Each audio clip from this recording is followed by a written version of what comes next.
Hey, what's up, app? Hey, what's happening, everybody? It's Matt Ogus, and it's been a long time since I've done a vlog, and I actually released it the day that I filmed it. But hopefully this can be the first in a new trend. I just got here to the gym, and I honestly thought it was going to be super duper packed since yesterday was Thanksgiving. Today's Black Friday, so maybe there's a good amount of balance between people who are trying to work off all the food they ate yesterday and people who are out shopping and whatnot. Personally, in years past, I'd go Black Friday shopping with my parents. There's crazy deals, people getting trampled in Walmarts all over the place. But this year I'm not really too crazy about buying anything specifically. I'll probably shop for Christmas gifts more towards Christmas, even though the deals are crazy right now. I don't know, just shopping just ain't my thing. So I'm here at the gym, and today I've got some squats. Got 10 sets of 3 with 495 max, training max, at 85%. So it's going to be like somewhere between 410 and 420 pound squats today for 10 sets of 3. And I'll show you, I normally just show you my working sets, but I'll show you the weight acclimation that I do to get up to the heavy sets.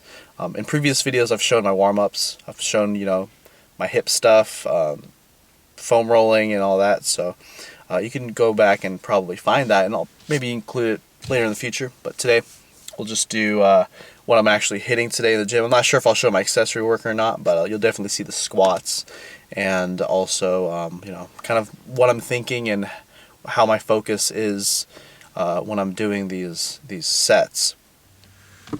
So that was pretty embarrassing. I just talked to the camera for like 5 minutes and it wasn't even recording. But anyways, as I'm headed to the gym, I'm sipping my pre-workout, and I'll usually just, when I get here, I'll drink the rest of it. I sometimes will drink it before I go to the gym if I know that it's a fast-paced kind of day and I have to get in and out.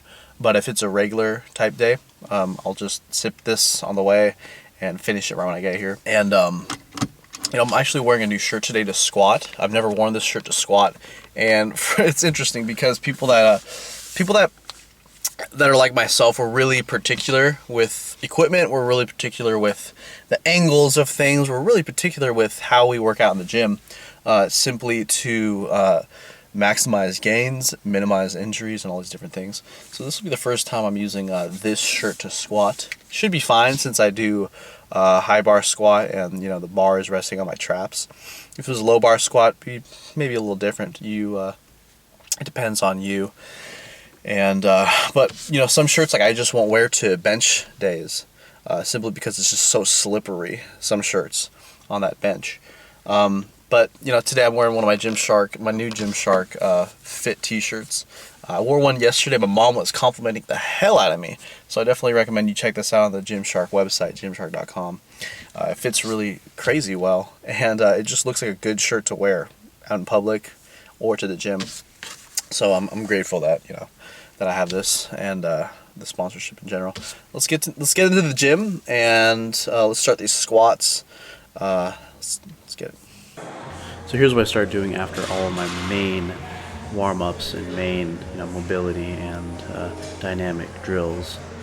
I'll just do these right here, just kind of stretching out the hamstrings in a dynamic way, and also getting down into the bottom of a squat position, just back and forth. Bottom of a squat, stretch the hams, back and forth. You could tell from here, well, I could tell that my back isn't looking that amazing today in terms of this workout. I'm really able to maintain a more, a more straight back, and just a better position for my back than normal. And to me, it's usually a sign of inadequate sleep or inadequate hydration. Usually a combination of those two usually kind of set me off and make things a little weird, I've noticed with myself. More so than like forgetting to do a certain mobility drill or whatever. Usually for me, if I don't get a quality amount of sleep and water, then I'm screwed. So anyways, I did some bodyweight squats, maybe like between 5 and 10, and then I started doing some squats with just the bar, anywhere between, anywhere between 8, 10, 12 reps. Today I decided to do quite a few with a narrow kind of stance, and then slightly wider stance, and then a slightly wider stance. And then I'm finally ready for my actual weight to begin warming up with. And this is just 135 for, I think, a set of 6. And my philosophy for how I warm up, it's very, very, very deliberate, very intentional. The way I warm up is in such a way that I try to maximize the amount of energy and effort I put into my actual working sets. I try to minimize the amount of fatigue occurring in the warm-ups. What I try to do is warm up with extremely light weights, and just enough total reps for my body to properly acclimate.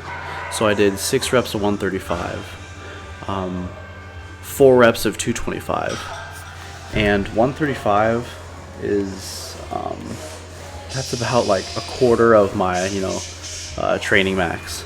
The 225, that's less than half. Here's 315 for 2 reps. That's like 63% of my 1 rep max. Working my way up in these small increments. After 315, since I'm going to be working with 420, I think I took the weight to 370. 370 being about 74% of my 1 rep of my training max. And then my actual weight that I'm using for my sets is 85%, and that takes it to 420 pounds, 420 and a half pounds I used. I think the actual amount was it was like, let me double check. 85% of 495 is 420.75. So I rounded down to 420 and a half. So I'm beginning my actual work sets, 10 sets of 3 with 420 and a half pounds. I honestly felt pretty damn fatigued. Not fatigued, but like I just didn't feel like I got enough sleep the night before. And for me, that is the biggest factor.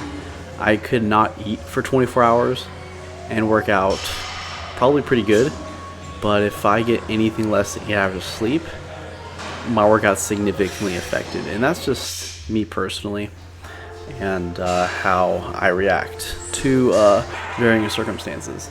So interestingly, usually around sets 4, these working sets start feeling easier, even though my body is getting more fatigued and generally just have less energy in the tank. It's like my body gets more and more primed each set for the next one, since I'm not hitting failure, and I'm not getting too close to it. Most of these are like RPE 8.5s for the most part, meaning I probably have like 2 reps in the tank, 1.5 to 2 reps in the tank on most of these. Even on my last set, it looks easier than an RPE 9, to be honest. Eventually, this workout was pretty interesting because I ran into someone, and we had a conversation for a while. And what happened was, it was so long that by the time I got back to my working sets, by the time I came back to the squat rack, my knees had gotten basically cooled down. It almost seemed like my back seemed like it cooled down, and I just kind of lost my funk. I'm not sure if it was this set or the next one, but that was the toughest set. I think it was set number 6 or 7. It was probably this set right here. I think this is set number 7, and it was definitely the toughest, simply because I walked away from I had a conversation that lasted like 10 or 15 minutes, so way longer than a normal rest period. So I think this is set number 8 now, and honestly, guys, it's the magic of increasing your strength and exercises. It's not that difficult or hard to understand. Generally, it's just increase the volume of that exercise that you want to increase. And my training can be pretty boring at times, but it's very deliberate. You know, I'm hitting the exercises that I want to improve. I'm raising my training max every month by 7.5 pounds in my squat, and constantly bringing it up and up. This next training cycle will be 505.5, I believe. Wait, did I do that right? 502.5, excuse me. Anyways, this is the last set here. 420 pounds. I believe it's like 6 pounds heavier the last time I did 10 sets of 3. I have my buddy Zach filming me, just showing a couple different angles. Post this on Instagram as well. And yeah, this last set was actually really nice. I look like shit, but that definitely looked like slightly easier than RPE 9, you know. So I felt pretty damn good about it. Gave myself a nice clap, and then moved on to stiff leg deadlifts, which are, you know, my go-to deadlift of choice for hypertrophy, especially for hamstrings. In general, I usually do leg curls and calves after this, but I actually had to leave the gym, so I only managed to fit in these stiff leg deadlifts. And I did 280.5 pounds. For whatever reason, I decided that I'm going to be making 0.5 pound increments in this exercise every single time, doing sets of 10 generally. So I did 3 sets of 10, 280.5 pounds on the stiff leg deadlifts, and that was pretty much the workout. I left after doing these 2 exercises. I didn't do leg curls or calves like I normally do. So you can see that each rep, you know, I make sure that I load the hips and then I hit the rep, and that's really the magic behind this exercise, is knowing how to properly load your hamstrings, your hips for each and every single rep. And now I'm home from the gym, and normally I sit and watch like a TV show, but I have a feeling that none of the good shows released anything because of Thanksgiving and whatnot. Like, I don't think Sons of Anarchy, there's a new episode yet, at least, and a few other shows. But I also want to make sure that, you know, I get a video up for you guys, because I've been just doing horrible at job at that. I've been slacking, so I'm gonna get on that right now while I do my Chipotle burrito. So yeah, it's pretty funny. The last couple of times that I've been at Chipotle, there's been a new employee working the online app ordering thing, making those burritos, and man, I've been getting the smallest burritos ever. And I mean, like 1 pound burritos, and on the first one it was way less than that, and they put all the ingredients that were supposed to be extra on the side, like in little packages.